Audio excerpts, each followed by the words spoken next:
Hi everybody, I'm Michael Harding and I'm honoured to be here again to talk about my next tranche of 10 colours, celebrating my 40 years of making paint.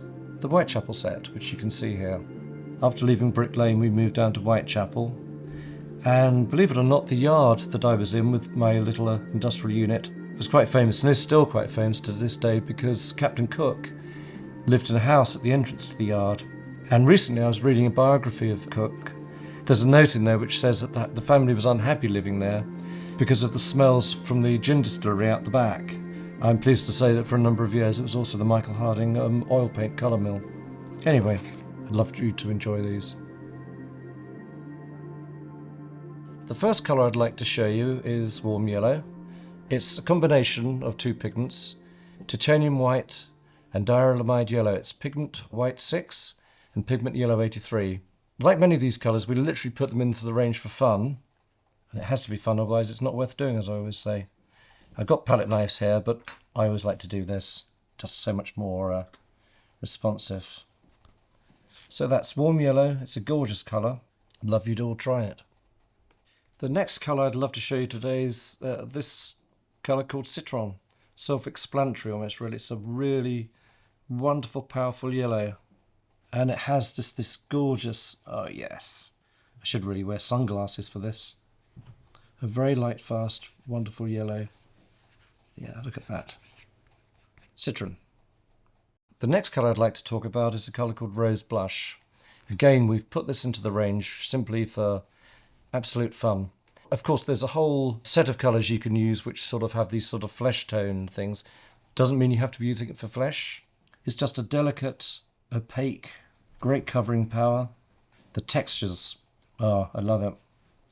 I could do this all day. In fact, I do actually do it all day sometimes. Herculane Red. It's a synthetic iron oxide pigment, pigment red 101, but it has some really lovely qualities as you're about to see. It's just this, look at that deep, gorgeous warmth there, and look at the richness. Again, a beautiful silky transparency to it. Oh yeah, I mean, I almost want to do the whole paper because it would make such a gorgeous ground to work upon if you were doing, say, a Grizel sort of treatment. Not a million miles away from a transparent red oxide. It has that same sort of nature. The next colour I'd love to show you guys is Orange Sunset. And it does exactly what it says it does. It gives you some really wonderful, warm, orangey hues. Gorgeous. Literally have a sunset at my fingertips here. Another very, very interesting colour to play with. Right, the next colour I have, which I'm delighted to show you today, is Madder Brown.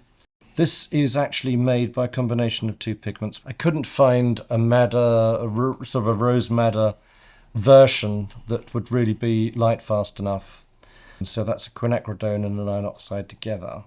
But it just has these lovely sort of antique-y looking, gorgeous, rich, reddy brown.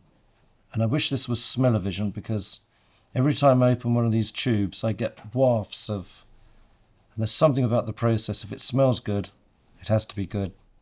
I'll try and show you what it's like in the transparent there. Anything from flesh tones to landscape colours or non-figurative. The choice is yours. Even looks good on the skin, doesn't it? Look at the way it glows. Gorgeous. I hope you enjoy that one. Personal favourite, Permanent Brown. And this is, of course, the Pigment Brown 25. It's a modern organic synthetic pigment. It, for me, has the most... when you put it with some colours like yellows, I can't believe what I see sometimes. It sort of takes the transparency of browns to a completely different level. It's just got that really deep, silky vibrancy about it. It's almost black in its mass tone, as you can see there as well. How about that, folks? Beautiful, isn't it? And since I've mentioned that this would look great with perhaps a yellow, and I had the warm yellow out earlier on, let's give it a go. I've never done this before. Oh yeah. It immediately gives it that sort of smokiness. How about that? I'm getting myself covered in paint, of course, as usual. It's what I do best. Belladonna. Romantically named by myself because when I saw the combination of these three pigments together, it reminded me, of course, of the purple colour you get on the berries of the deadly nightshade plant. And it's just one of these purples that just has to be shown. Oh yes, that's gorgeous. Look at that. Can you see that depth there? So that is Belladonna, another really interesting sort of violet that I've given you. Hope you enjoy it. The next colour I'd love to show you is the Hooker's Green. Of course, with the botanical history from the old botanical illustrators, I always think of sort of the voyages of Captain Cook and people like that before they had the cameras to make the recordings. And this just is a very interesting green, very rich, mossy, deep. In fact, let's try our old yellow again, just to see what the swarm yellow will do with it. Oh yeah, there we go, look at that. Bright, and actually quite naturally landscapey in there, look at that. Isn't it nice when a colour gives you a really interesting surprise? Hooker's Green. The next colour we have here is olive green. Again added to the range, specifically, dare I say, for the landscapers amongst you. I just love the way it comes out, it just looks silky straight away. Oh yeah, that's going to be handy. Has this sort of almost browny, mossy thing going on underneath there, I'm sure you can see. Let's have the Herculane Red just to see what goes on. I love using my fingers, sorry about that folks if it upsets you, but it just means I get to grips with the colour immediately. Oh yeah, it's gone almost like an umber in there, look at that. It's just got this richness. Gorgeous. I almost want to stop talking, just go away and paint when I see this. I love the way you can just get these little flicks of colour in there like that. So that is olive green.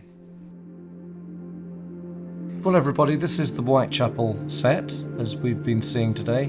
I'd love you to try them. Thank you.